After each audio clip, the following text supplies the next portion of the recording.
Olá, seja bem-vindo. Somos a Igreja Verbo da Vida de Campo Grande, no Rio de Janeiro.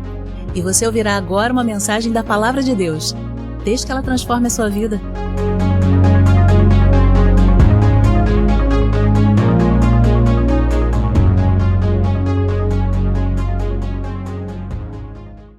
Aleluia, aleluia. Bom dia, queridos. Que privilégio, queridos, estarmos aqui cultuando ao Deus vivo, não é? Se nós pararmos para pensar quantas pessoas estão por aí cultuando deuses que têm boca e não fala, que tem mão e não pode abençoar, que tem olhos e não veem absolutamente nada. Mas nós estamos aqui cultuando um Deus vivo. Ele está vivo. Ele venceu a morte.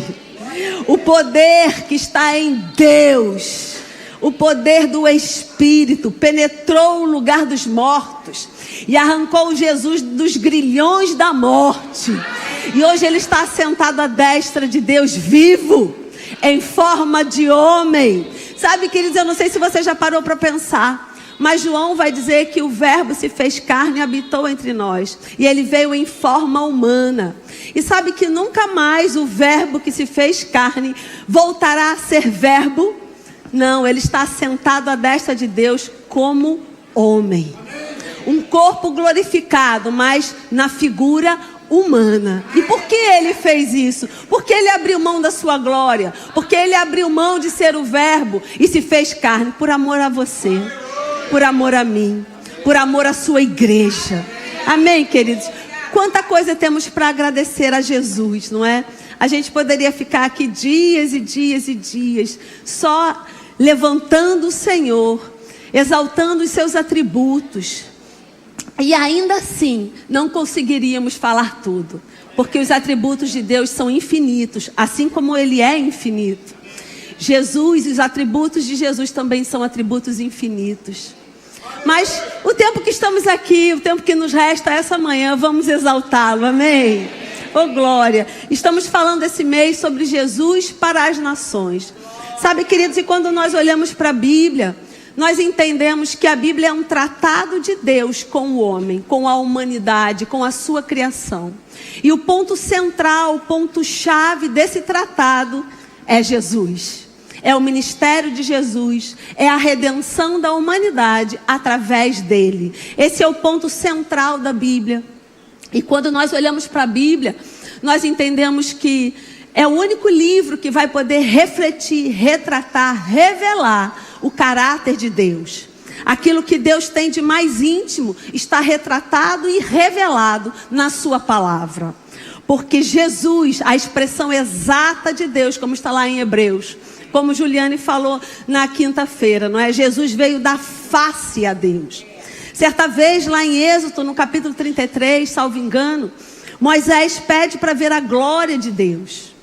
E Deus fala para ele: Moisés, ninguém poderá ver a minha face e permanecer vivo. Eu vou te mostrar só as minhas costas. Vou te colocar no meio da penha. E quando eu passar, você vai poder me ver de costas. Sabe, queridos, mas a Bíblia diz que Jesus é exata. É a exata imagem de Deus na terra. Então Jesus sim veio dar face a esse Deus. A um Deus invisível, mas real. Quando olhamos para Jesus, podemos ver a face de Deus. E não só a face de Deus, mas podemos ver o caráter de Deus. Podemos ver a vida de Deus pulsando em Jesus. Podemos ver a mente de Deus sendo refletida através das atitudes de Jesus. Podemos ver o coração de Deus sendo refletido através da fala de Jesus. Então sim, ele veio revelar a Deus. Aquilo que no Velho Testamento o povo conhecia apenas em sombra. Apenas alguns flashes do que era Deus e do seu caráter. Hoje nós podemos dizer que nós temos a exata imagem de Deus através de Jesus Cristo. Amém, queridos? E que segurança isso nos dá, porque não servimos a um Deus que nós não conhecemos. Sabe, queridos, no Egito, na mitologia daquele lugar, diz que havia uma esfinge e que os viajantes tinham que definir, decifrar enigmas.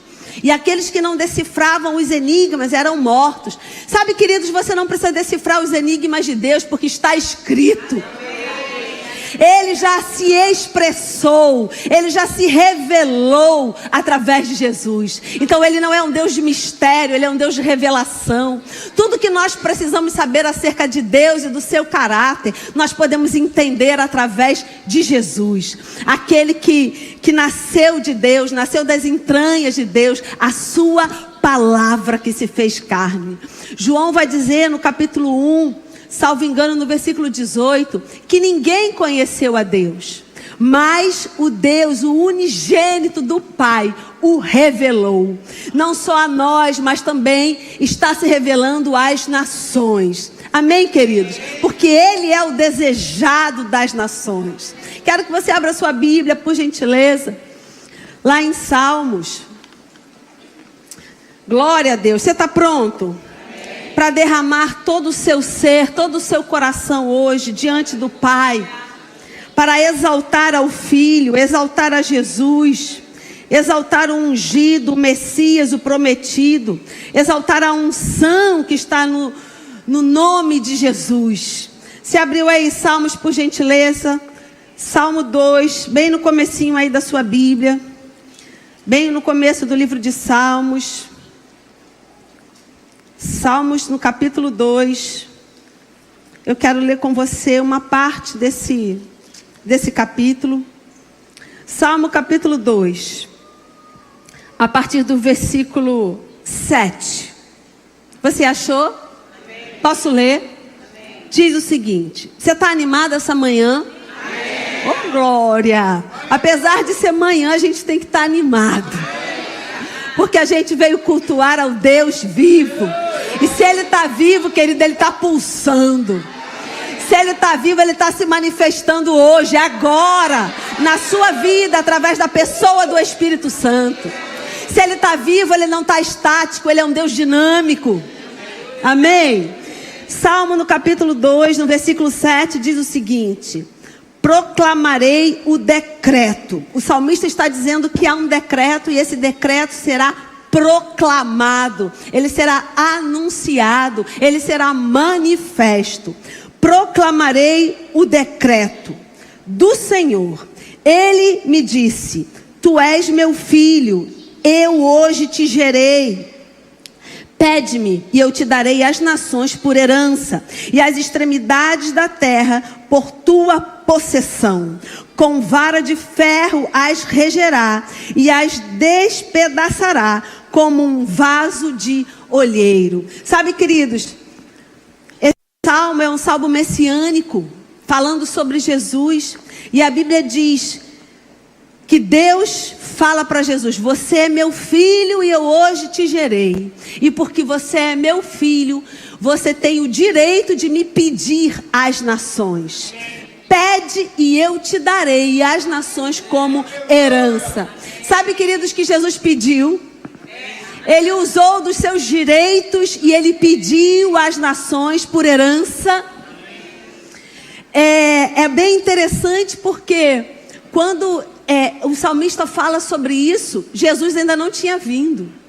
Ainda não tinha se desenrolado aquilo que Jesus iria fazer. Mas Jesus, queridos, Ele está desde Gênesis até em Apocalipse.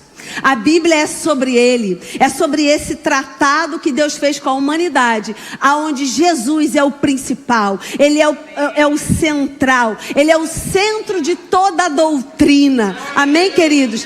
Só existe evangelho se Jesus for o centro da doutrina.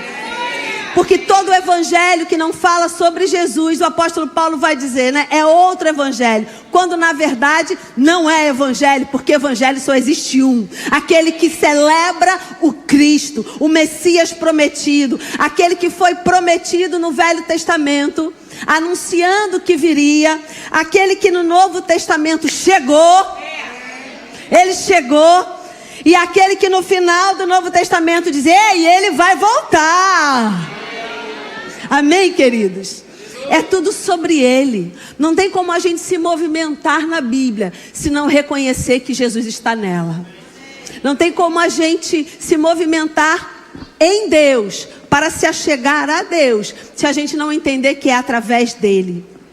tudo é para Ele, tudo foi feito por Ele e através dEle. Amém, queridos? Então nesse salmo ele diz, Deus diz, pede e eu te darei as nações como herança. Sabe, queridos, e não só Jesus pediu, como Ele sangrou pelas nações, como Ele foi às regiões dos mortos pelas nações, como Ele se sacrificou pelas nações, como Ele veio à terra pelas nações. Ele não só pediu, queridos, mas Ele morreu pelas nações. Ele sangrou pelas nações. Amém, queridos? Isso é muito importante para a gente entender. Não é culto de missões, é culto de ceia. Mas nesse culto de ceia e em toda a nossa vida, o personagem principal é Ele. Então nós podemos falar dele todos os dias e não vamos conseguir esgotar o assunto sobre Ele, porque tudo foi feito por Ele e através dEle, para Ele. Amém? Oh, glória!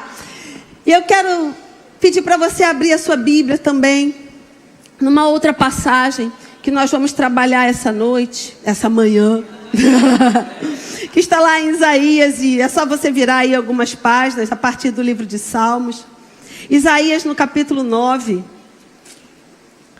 O profeta vai dizer, queridos, muitos e muitos anos, centenas de anos antes de Jesus chegar, o profeta vai dizer lá em Isaías, por gentileza, no capítulo 9, no versículo 6.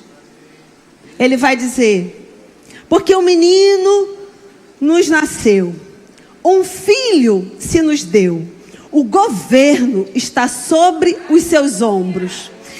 E o seu nome será maravilhoso conselheiro, Deus forte, Pai da eternidade, príncipe da paz, para que se aumente o seu governo às nações, e venha a paz sem fim sobre o trono de Davi, e sobre o teu reino, que é reino eterno, que é reino de justiça, que é reino de amor, que é reino de cura, que é reino de provisão, que é reino de alegria, que é reino de paz, para o estabelecer e o firmar mediante o juízo e a justiça, desde agora e para sempre. O zelo do Senhor dos exércitos fará isso. Sabe, queridos, parte dessa profecia já se cumpriu. O menino já nasceu. O menino cresceu.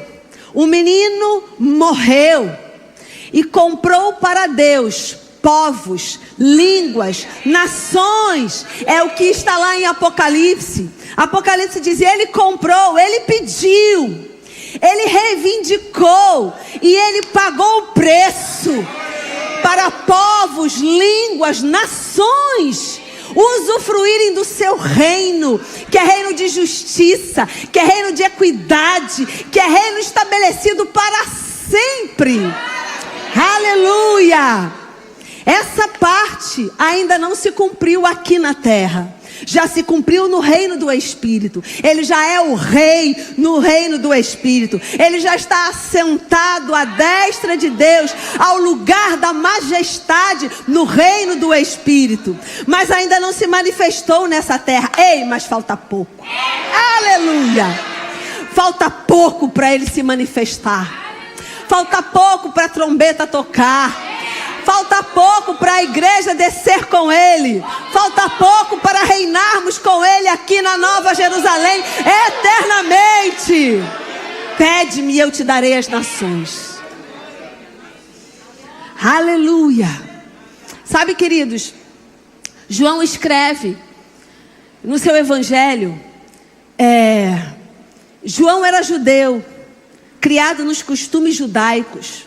João sabia que para cobrir o pecado do povo era necessário, ano após ano, o sacrifício de animais. Mas teve um dia que João teve a revelação de que não precisaria mais, ano após ano, se imolar um cordeiro, um novilho, para cobrir o pecado da humanidade, o pecado do povo. Um dia João teve a revelação e ele disse: lá está ele. Lá está ele. Lá veio o Cordeiro Santo, que tira o pecado do mundo. Aleluia! João entendeu, acabou. Agora ele veio, ele chegou, o ungido chegou, o prometido chegou, o desejado chegou, aquele que estava lá na fundação do mundo, aquele que foi imolado quando não havia nada, ele chegou. Aleluia! Chegou para mim, chegou para você, chegou para as nações, chegou para a humanidade, querido. Até aquele que está nos confins da terra, a palavra diz que ele chegou. Porque a palavra diz, ei, vai ser na Judéia, vai ser em Samaria, vai ser em Jerusalém, vai ser nos confins da terra. Sabe, queridos, às vezes as pessoas perguntam, não é? Principalmente quando a gente dá aula de juízo. As pessoas perguntam, mas e aqueles que estão perdidos lá nas tribos mais longínquas? Aqueles que estão lá no interior da África, no Alasca, e não sei mais aonde, né? Daqui a pouco eles vão dizer, aqueles que estão na Lua. Como vai ser a salvação deles? Ei, queridos, você serve a Deus. Onisciente, onipresente. E um Deus que deseja se revelar à humanidade. Um Deus que deseja salvar a humanidade. Porque a própria divindade tomou forma de homem, deixou a sua glória para vir habitar entre nós, para morrer a nossa morte, para sangrar o nosso pecado, para receber as chibatadas das nossas transgressões, para ir à região dos mortos. Esse camarada não vai se manifestar ao índio, ao esquimó, ao africano? Claro que vai! E a gente não pode limitar o agir de Deus. Queridos, Ele está se manifestando. Nós temos testemunhos de que Deus está se manifestando para trazer salvação à humanidade. Jesus já pediu às nações e elas já foram entregues para Ele. E Ele está se manifestando em todas as nações, as conhecidas e as desconhecidas, a todos os povos, aqueles que nós conhecemos e aqueles que nós não conhecemos. Por quê? Porque Ele é Deus. Amém. Oh, glória. Vamos voltar para cá, vamos voltar a falar dEle. Oh, aleluia. Como é bom falar dEle, querido. Como é bom falar dEle, como é bom falar de Jesus. Aquele que não conheceu o pecado, mas Deus o fez pecado por nós, para que nele fôssemos feitos justiça de Deus.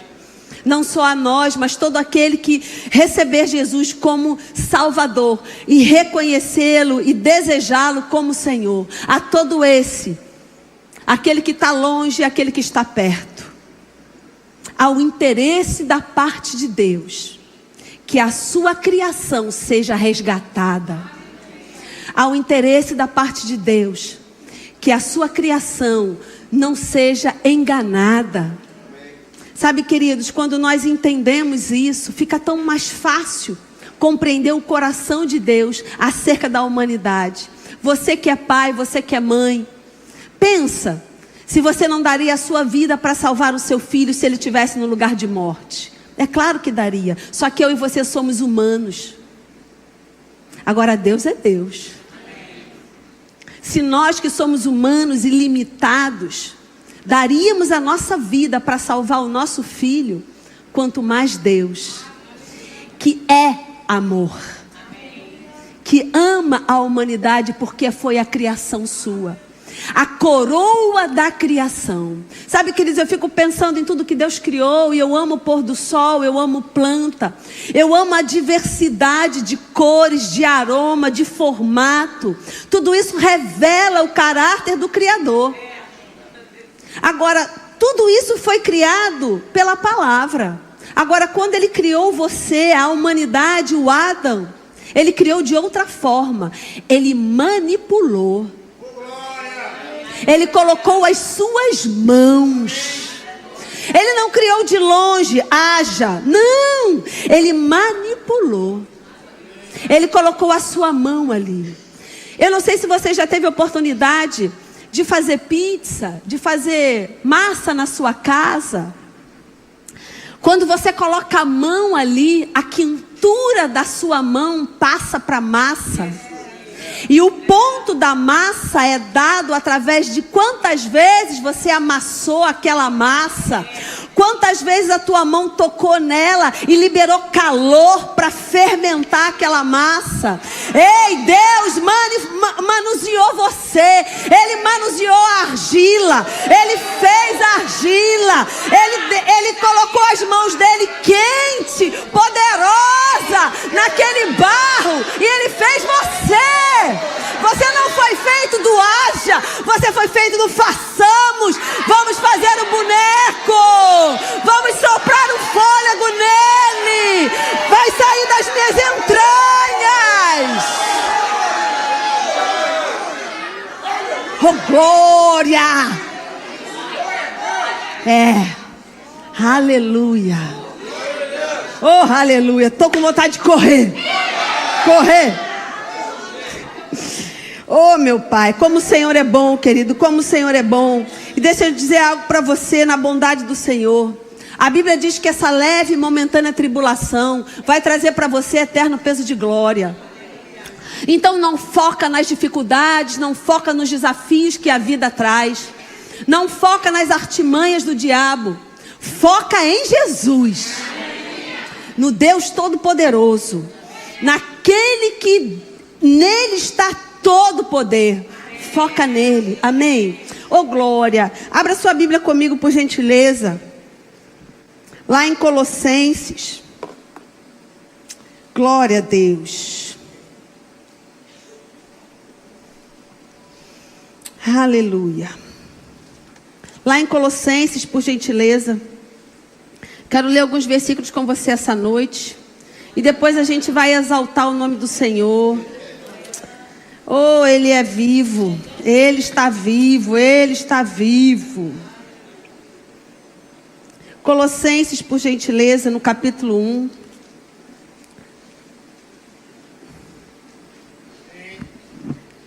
A partir do versículo 13. Você achou? Amém. Posso ler? Amém. Ele nos libertou do império das trevas e nos transportou para o reino do Filho do seu amor, no qual temos a redenção, a remissão dos pecados. Este é a imagem do Deus invisível, o primogênito de toda a criação. Pois nele foram criadas todas as coisas, nos céus e sobre a terra, as visíveis e as invisíveis, sejam tronos, sejam soberanias, quer principados, quer potestades. Tudo foi criado por meio dele e para ele. Sabe, queridos, essa palavra nos transportou.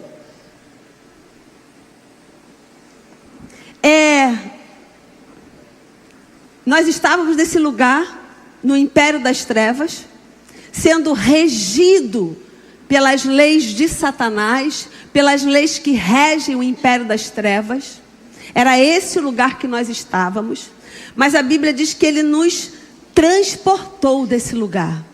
E essa palavra transportou, ela dá a conotação de alguém que foi capturado numa outra nação.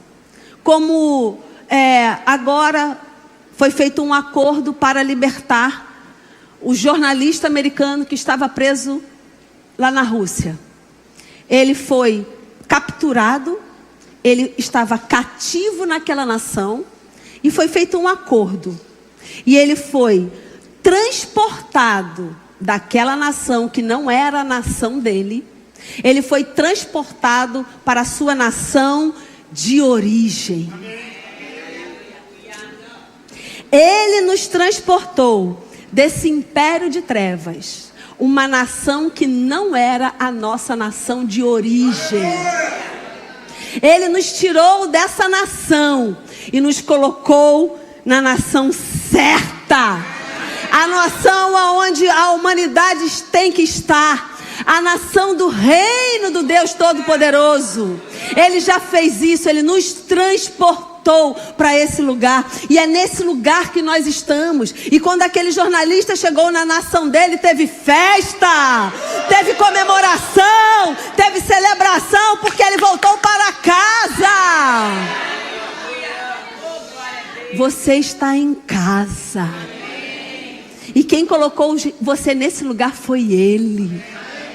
E por isso que nós celebramos a Ele, por isso que nós ceiamos em memória dEle, por tudo que Ele fez, pelo sangue que Ele sangrou pelo nosso pecado, pelo corpo que foi moído pelo nosso pecado. Nós estamos aqui para celebrar o sacrifício dEle, mas também com muita expectativa para aguardar o retorno dEle. Amém, queridos? Pede-me e eu te darei as nações por herança. Sabe, queridos, e não só as nações, mas o Evangelho de João vai dizer que tudo que você pedir em nome dEle, isso lhe será concedido. Mais um pouquinho à frente, na primeira carta de João, ele vai dizer: tudo que você orar, tudo que você pedir, de acordo com a vontade dEle, de acordo com a palavra dEle, Ele te ouve. E se Ele te ouve, por que não faria aquilo que você está pedindo? Ele abriu o caminho, Ele abriu a porta, Ele abriu a janela. Ele se estirou para você passar sobre Ele, para encontrar o Senhor, o Pai, o Deus Criador. Amém, queridos? Oh, aleluia! Quanta é a bondade de Deus sobre a nossa vida. Quanto é, queridos, o desejo do Senhor para que todos os homens sejam salvos. E não somente sejam salvos, mas cheguem ao pleno conhecimento de Deus.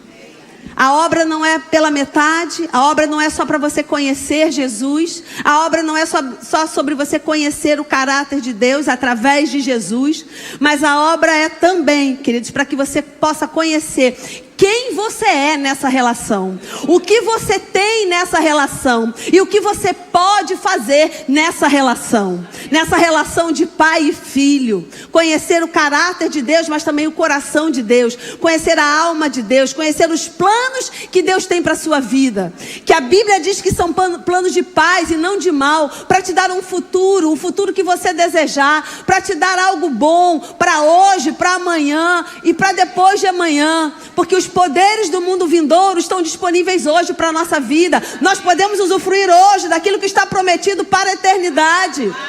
Se na eternidade está prometido que nós teremos suprimento, porque na Nova Jerusalém as ruas são de ouro, ei, aqui na terra hoje você também pode ter suprimento. Se na eternidade não tem doença, se na eternidade não tem falta, se na eternidade não tem tristeza, porque todo pranto será retirado, toda lágrima será secada, se lá tem tudo isso disponível para nós, aí nós podemos puxar a partir de hoje aquilo que está prometido para o mundo vindouro, para que a gente viva, usufrua aqui na terra. Sabe, queridos, como se fosse uma degustação. Sabe quando as noivas vão casar e vão lá no salão de festa e fazem a degustação?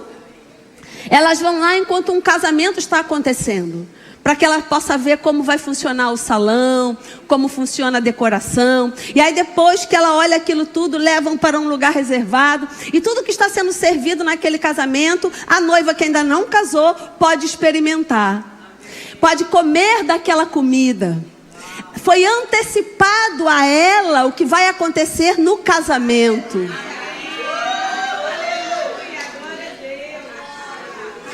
Aquilo que vai ser servido no casamento, a noiva pode experimentar antes. Ei, querido, vai ter um casamento na eternidade. Vai ter uma festa na eternidade. Vai ter um banquete na eternidade. Mas você não precisa chegar lá para comer. Está sendo servido aqui como um tira-gosto. Você já está experimentando dos poderes do mundo vindouro aqui na terra. Oh, aleluia. Por Ele, para Ele todas as coisas. É esse Cristo que nós anunciamos. É esse Cristo que nós pregamos. O ungido de Deus, aquele que saiu da boca de Deus, porque Ele era a palavra. O verbo que se fez carne e encarnou. Queridos, a palavra de Deus encarnou em um corpo humano. E ela nunca mais vai voltar a ser só a palavra. Eternamente ela estará em um corpo glorificado. Corpo esse, queridos, que nós vamos poder tocar. Nós vamos ver com os nossos olhos. Nós vamos ver aqueles olhos com chama de fogo que João não soube descrever. Nós estaremos lá diante daquela glória que Moisés não pôde ver. Nós vamos ver. Nós vamos usufruir. Nós vamos estar lá.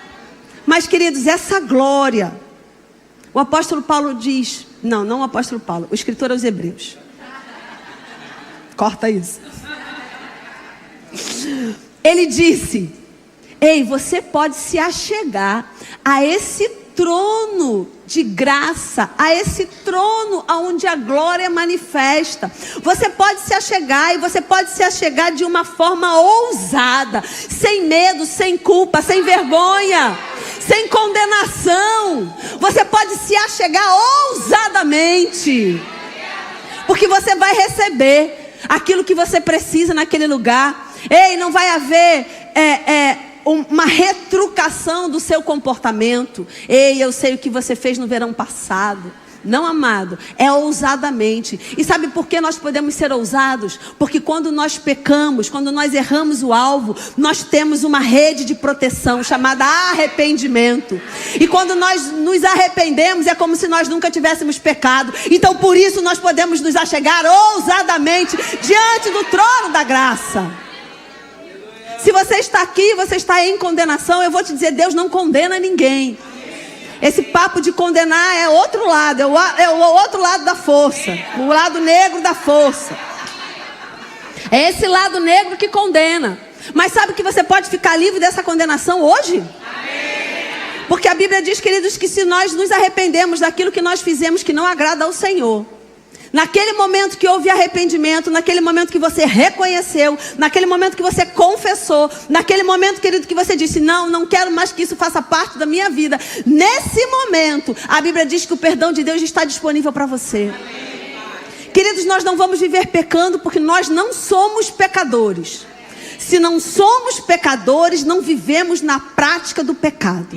Nós somos justiça de Deus, lavados e remidos pelo sangue do Cordeiro, o único digno, aquele que não conheceu o pecado. Ele nos lavou com o seu sangue, nos limpou com a sua palavra.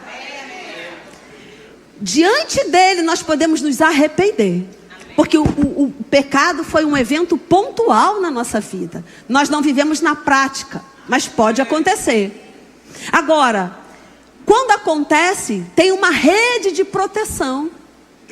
Sabe, eu não sei se ainda existe, tem tanto tempo que eu não vou mais nos circos, mas na minha época, que eu levava os meus filhos, na minha época de criança, havia um espetáculo belíssimo, que normalmente era no final do circo, no final da programação, que era o trapézio. Quantos lembram do trapézio? Então, eles ficavam saltando de um lado para o outro, né? Num trapézio, e aí o companheiro segurava, dava aquelas piruetas, eles pegavam de novo lá no trapézio, e era um espetáculo lindíssimo. Mas vez por outra alguém caía, mas tinha uma rede de proteção. E sabe o que acontecia? Ele não ficava na rede, ele caía, errava o passe lá, caía na rede, quicava, levantava e voltava.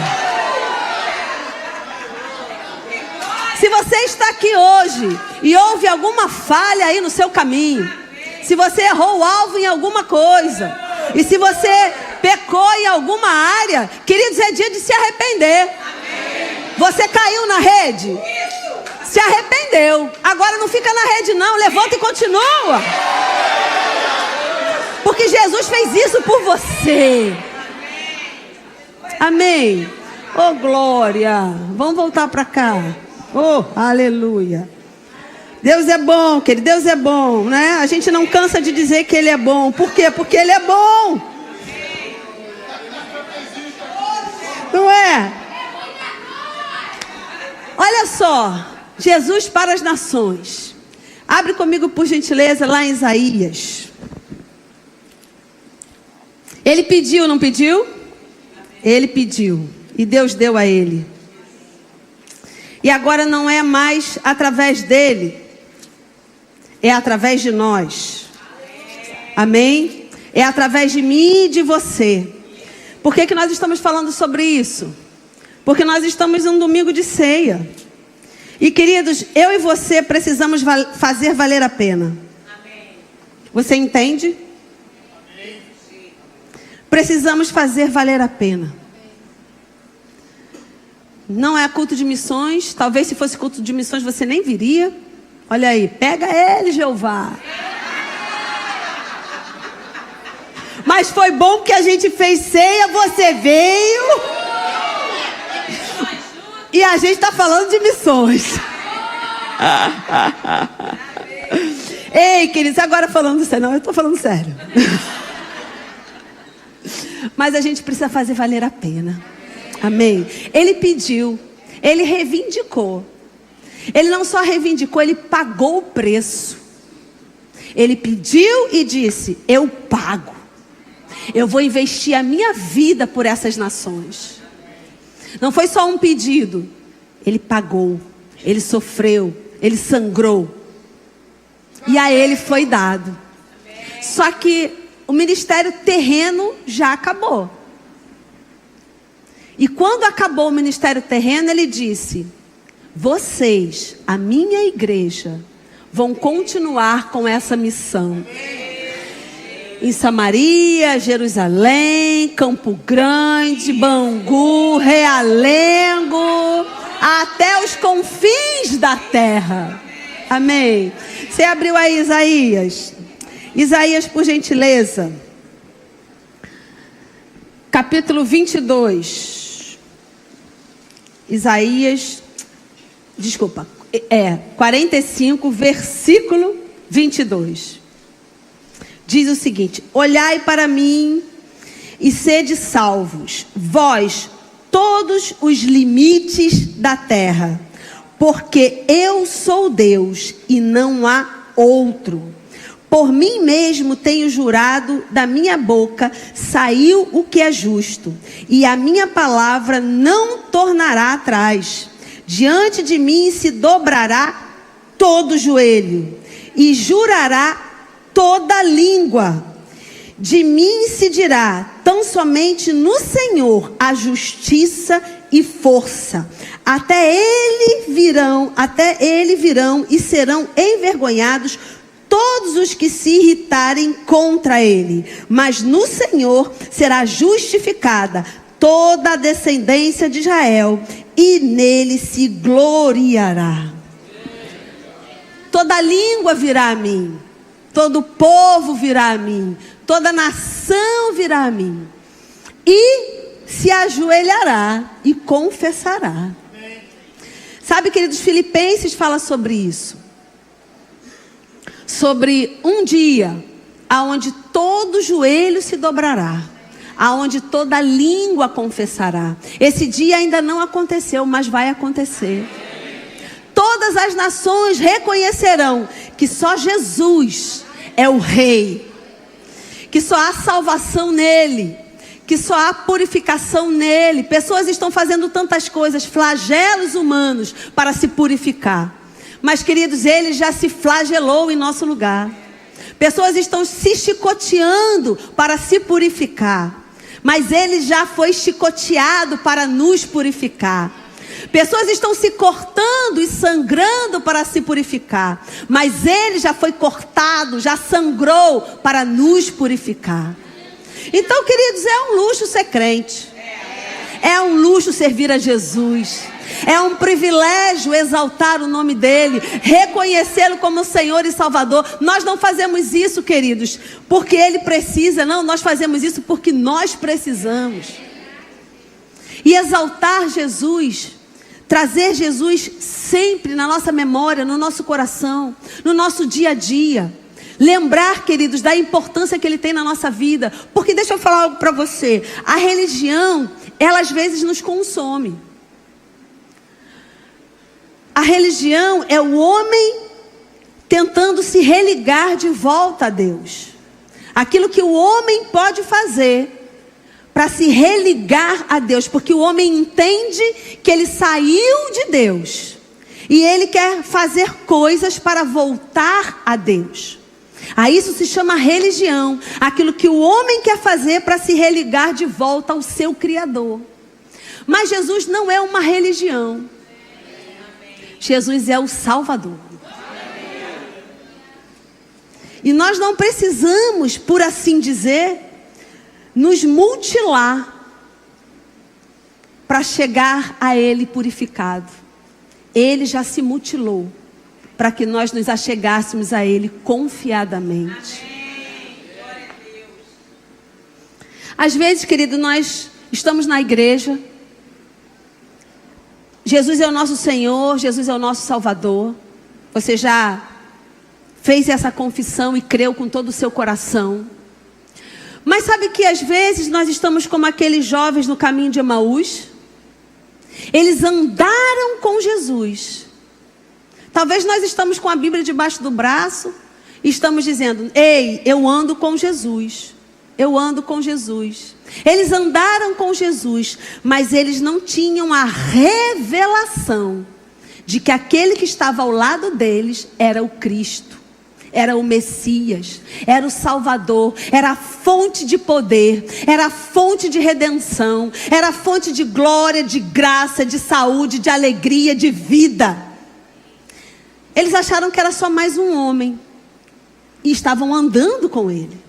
Sabe que às vezes, queridos, nós estamos assim, viemos para a igreja, cumprimos todo o ritual, viemos no culto de ceia, porque é ceia, eu tenho que ir, hoje é ceia. Cumprimos todos esses rituais, por assim dizer, humanos. E aí dissemos, andamos com Jesus. Mas será que a gente só está andando lado a lado com Ele e não está recebendo a revelação de quem Ele é? Não está recebendo a revelação do que significa ser de fato um Salvador. Aquele que remiu o nosso pecado. Aquele que mudou o nosso destino eterno. Porque o nosso destino, queridos, era a morte. Estávamos mortos espiritualmente, o nosso destino era a morte. Lembra daquele império de trevas? A lei que rege aquele império de trevas é maldição. Maldição, doença, maldição, falta, escassez, maldição, morte espiritual. Separado de Deus para sempre e condenado a viver eternamente no lago de fogo. Mas Ele veio e você entendeu e recebeu. E aquele destino eterno foi revertido na sua vida. E agora não mais aquela sentença, mas agora uma sentença de vida. Uma sentença de abundância. Uma sentença de suprimento. Uma sentença de saúde. Mas não só isso aqui nessa terra, mas também uma sentença de novo nascimento. Aonde a pessoa do Espírito Santo veio habitar dentro de mim e dentro de você. E Ele nos selou, marcou um encontro futuro. O selo do Espírito Santo é o penhor da nossa salvação. É um selo, é um penhor de que alguém vai fazer o resgate. Sabe quando a gente não, né? Ninguém aqui, mas lá fora. Alguém tem uma dívida tão grande que precisa penhorar os seus bens. E aí procura a Caixa Econômica, procura o penhor, entrega as suas joias, entrega tudo que tem valor. E aquele bem é penhorado. Aquele bem está na guarda da Caixa Econômica. Mas um dia você volta. E você vai pagar pelo aquele bem. E você vai resgatar aquele bem. Ei, nós estávamos penhorados no império das trevas. Ele veio e nos resgatou. Nos deu um selo, uma garantia. Que ele foi, mas nós temos um penhor. E esse penhor diz que ele vai voltar para fazer o resgate. Aquele bem precioso não vai ficar esquecido lá no banco, porque você vai voltar para fazer o resgate. Esse bem precioso chamado igreja não vai ficar aqui, ele vai voltar para fazer o resgate. Então é muito mais, queridos, de que ter uma vida boa aqui na terra. Oh glória, é promessa, poderes do mundo vindouro. Mas também é você entender que tem um penhor, que tem um resgate, que vai fazer com que você viva eternamente diante dele. E às vezes, querido, na correria do dia a dia, às vezes nas situações que se levantam, às vezes nas circunstâncias, às vezes nas mentiras que Satanás coloca no nosso ouvido, às vezes isso escapa, porque o nosso olhar para a eternidade, ele acaba sendo comprometido. E a gente acaba ficando muito preso às coisas terrenas, aquilo que acontece aqui na terra. Mas hoje o Senhor marcou esse encontro. Como nós ceiamos em memória dele, aguardando o dia que ele vai voltar para nos resgatar, ele está falando para todos nós essa manhã, que a gente não pode ficar com os olhos nessa terra, mas que a gente tem que colocar os nossos olhos na eternidade. Ele vai voltar para nos buscar. E não só a mim, não só a você, mas todas as nações que nós tocarmos, eu e você agora, ele já foi semeado. O reino de Deus é como sementes. Em todo tempo Deus faz essa comparação do reino semente, semente, semente, semente. Eu planto, eu colho, tenho uma colheita. Jesus foi plantado como uma semente, como aquele que era o unigênito e passou a ser o primogênito. Ele foi plantado nessa terra. E a Bíblia diz que ele foi a primícia. E como ele foi, nós somos. E como ele é, nós seremos. Ele é a primícia. A primícia. A primícia. A primícia significa uma boa colheita, se a primícia é boa. Então a primícia é muito boa, então a colheita vai ser muito boa. Mas ele disse, a semente tem que morrer para germinar. Queridos, quando você prega a palavra, você não tem o controle do que vai ser feito daquela semente. Porque você não vê a semente. É como aquele agricultor que planta a semente, vai dormir, passa a noite, passa dia. Ele não vê o que acontece debaixo da terra. Mas debaixo da terra aquela semente morreu. E aquela semente começa a eclodir. E ela começa a germinar. E ela começa a crescer. A nossa parte é semear. O semeador saiu a semear. Ele não se importou com o tipo de solo. Ele semeou porque essa era a tarefa dele. Ele era um semeador. Não importa se o solo é arenoso, não importa se o solo é rochoso, não importa se o solo não tem vida, não importa. Eu vou semear porque eu sou um semeador. E ainda que o solo me rejeite, eu não vou perder aquilo que é a minha essência. A minha essência é ser um semeador. Ide por toda a terra, pregai o evangelho a toda criatura. Nós somos semeadores dessa semente poderosa chamada Jesus. Uma semente que você tem selo de garantia, que se ela for semeada, não importa o solo, um dia ela vai germinar. Um dia você vai encontrar os frutos dessa semente no céu. Então Cristo para as nações, pede e eu te darei. Ele pediu, ele teve, ele pagou por elas. E agora nós vamos dar continuidade a essa tarefa. Por quê? Porque nós reconhecemos que ele é o Cristo, o desejado das nações. Nações estão clamando por ele. Nações estão clamando por ele. O mundo está clamando por salvação. E nós já temos esse benefício. Temos Jesus. E hoje ceiamos em nome dele, em memória dele. Esse Cristo, esse ungido de Deus, que Pedro vai dizer: tu és o Cristo, o Filho do Deus vivo. A grande revelação do Novo Testamento. Aquele homem que estava ali diante deles não era qualquer homem. Porque hoje, querido, lendo os evangelhos é muito fácil a gente entender quem é Jesus. Mas eles estavam naquela situação. Eles precisavam de todas as confirmações necessárias para entender que aquele era o prometido lá de Gênesis. E Pedro teve a grande revelação: você não é qualquer um. Você não é mais um. Você é o Cristo, o ungido, o libertador, aquele prometido, aquele desejado, aquele que a humanidade anela, aquele que a humanidade precisa, aquele que veio para salvar a criação de Deus, a coroa da criação. E Pedro diz: tu és o Cristo, o Filho de Deus vivo. E Jesus fala para ele sobre esta revelação, que eu sou o Cristo, eu vou erguer a minha igreja.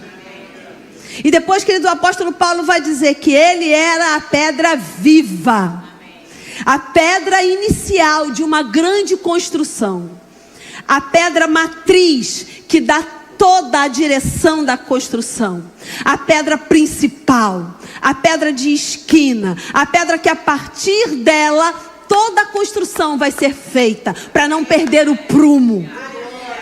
E eu e você estamos erguendo a nossa vida sobre esta rocha, aonde não há mudança nem sombra de variação, aonde aquilo que saiu da sua boca está valendo, porque a palavra não sobe para ele sem antes cumprir aquilo pelo qual ela foi designada. É sobre essa rocha que nós estamos firmados como igreja e como pessoal, vida pessoal, a sua família, a sua vida, a sua igreja, firmados nessa rocha, a pedra angular, a pedra rejeitada por muitos, mas aceita pelos que são dele. E a nossa casa espiritual está sendo construída tijolo após tijolo sobre esta fundação chamada Jesus. É sobre esta fundação. Não podemos lançar outra pedra, não podemos lançar outro alicerce, porque ele é o único alicerce, ele é a única pedra, a pedra principal, onde a nossa vida está sendo construída sobre ela. A cada passo da sua vida, um tijolo de fé. A cada passo da sua vida, um tijolo de obediência. A cada passo da sua vida, um tijolo de amor. A cada passo da sua vida, um tijolo de provisão. E a sua casa espiritual está sendo erguida sobre essa rocha. Por isso que ele vai dizer: pode vir o vento, pode vir a tempestade, pode vir o que vier, eu estou firmado nesta rocha, eu não serei abalado, porque essa rocha é firme, essa rocha é poderosa. Oh, aleluia. O Cristo, o ungido. Que privilégio, queridos, estarmos diante da congregação essa manhã para celebrar a sua vida, a sua morte e o seu retorno. Amém. Lembra que eu comecei dizendo? No Velho Testamento anunciava aquele que havia de vir para remir todas as nações. No começo do Novo, ele veio, ele chegou. E no final, a promessa de que ele vai voltar. Agora, o mesmo Deus que fez a promessa, inspirou Isaías, inspirou Jeremias, inspirou todos os profetas da velha aliança. O mesmo Deus que trouxe a inspiração para eles, para que eles escrevessem: vai vir o Salvador, vai vir o Messias, o menino vai nascer e ele será conselheiro, ele será maravilhoso, ele será o príncipe da paz, ele será cura, ele será alegria, ele será tudo aquilo que você precisa. É o mesmo Deus, queridos, que cumpriu essa promessa. É o mesmo Deus que vai cumprir todas as outras promessas, inclusive as promessas que Ele já lançou sobre a sua vida. Por que nós podemos crer que as promessas que já saíram da boca de Deus sobre a nossa vida vão se cumprir? Porque todas as promessas que saíram da boca de Deus até hoje se cumpriram. E aquelas que não se cumpriram, porque tem um tempo determinado para se cumprir, vão se cumprir. E nós cremos nisso, amém? Você crê nisso? Você pode declarar: eu creio que as promessas que foram liberadas sobre a minha vida irão se cumprir. Ele é bom, Ele é bom, Ele é bom. Ele foi aquele que Deus planejou para resgatar a sua criação. E queridos, não só nós, como criaturas de Deus, fomos resgatadas e voltamos àquele lugar de filho, como aquele jornalista que foi resgatado do país que não era o seu, da nação que não era a sua, e lá ele estava encarcerado. Ele foi transportado daquela nação, daquela cadeia, para a sua nação de origem, para que na sua nação de origem ele pudesse exercer a sua profissão e tudo aquilo que estava sobre a vida dele. Assim também nós fomos transportados de um império de trevas, de julgo, de escravidão, de morte. Nós fomos retirados desse lugar e transportados para o nosso reino de origem, para um reino de paz, de justiça, de equidade, de alegria, de saúde, de provisão. Aleluia. Temos muito o que agradecer essa manhã, amém? Oh, glória.